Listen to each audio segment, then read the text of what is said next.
Bonjour. Dans cette vidéo, nous allons voir la leçon de vocabulaire dont le titre est « J'identifie les mots qui expriment des sentiments et des émotions ». J'utilise les mots qui expriment des sentiments et des émotions. Les objectifs de la leçon. Alors, enrichir mon vocabulaire, utiliser les mots pour exprimer un sentiment ou une émotion. C'est la deuxième séance. On va faire un rappel. Ensuite, on va passer aux exercices d'application. Commençons par le rappel. Je retiens. Lorsque je lis ou j'écris des textes, je dois savoir identifier les sentiments et les émotions des personnages. Une émotion est une réaction physique face à un sentiment. Le sentiment dure dans le temps. Exemple. Lorsqu'il entendit frapper, il se mit à trembler. Alors, trembler est une émotion. Il avait très peur. Alors, la peur est un sentiment. Alors, quelle est la différence? Alors, trembler, on peut voir le corps qui tremble parfois, c'est une émotion. Alors, la peur, on ne peut pas la voir, on peut la cacher, c'est un sentiment.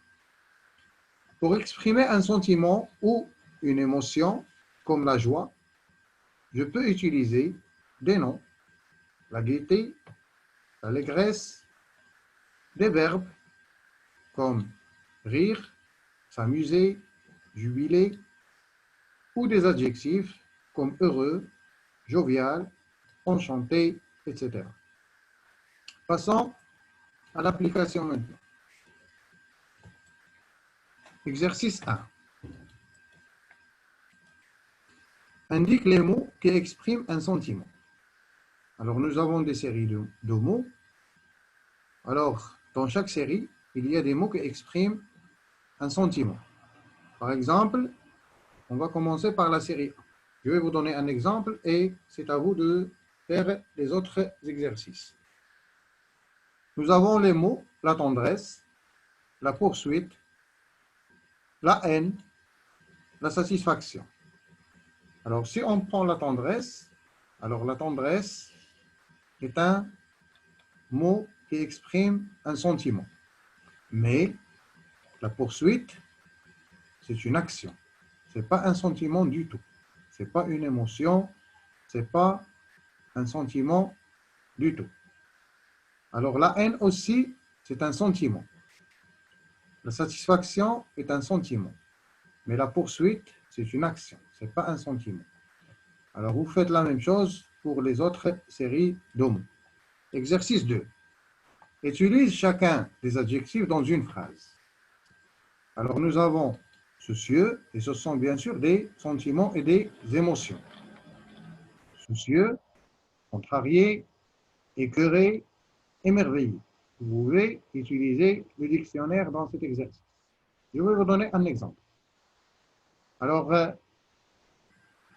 mon ami est en retard, il est déjà 10 heures ou bien 22 heures, 10 heures du soir ou bien 22 heures, je suis soucieux. Ça veut dire j'ai peur pour lui, c'est un sentiment. Alors vous faites la même chose pour les autres adjectifs. Utilisez le dictionnaire si c'est nécessaire. Exercice 3.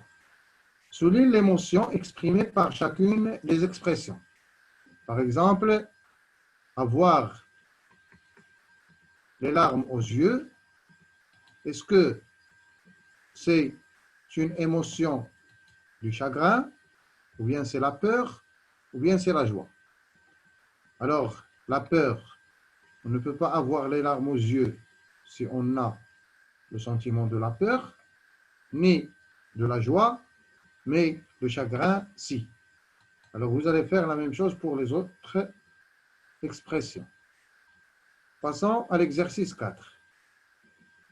Poursuis chaque liste avec 2 mots exprimant la même émotion ou le même sentiment.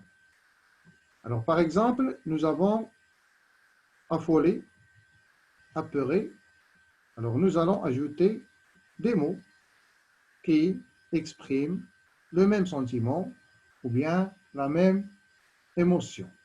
On va peut-être ajouter effrayé, on va ajouter terrifié, et ainsi de suite. C'est le même sentiment de la peur. Vous allez faire de même pour les deux autres séries de mots. Alors ici, nous avons un dessin qui nous montre différentes émotions. Alors, on va commencer par la gauche. Alors, triste, c'est la tristesse. Alors, quand quelqu'un est triste, il a le visage un petit peu de cette façon. Ensuite, nous avons la colère. Nous avons apeuré, c'est-à-dire quelqu'un qui a peur. Dégoûté, joyeux, calme, fier et surpris. Alors, ces visages et ces grimaces et ces images montrent plusieurs formes des émotions, ou bien la plupart des formes des émotions qu'on peut avoir et qu'on peut sentir et comment on peut réagir. C'est tout pour la leçon d'aujourd'hui. Je vous souhaite bonne chance.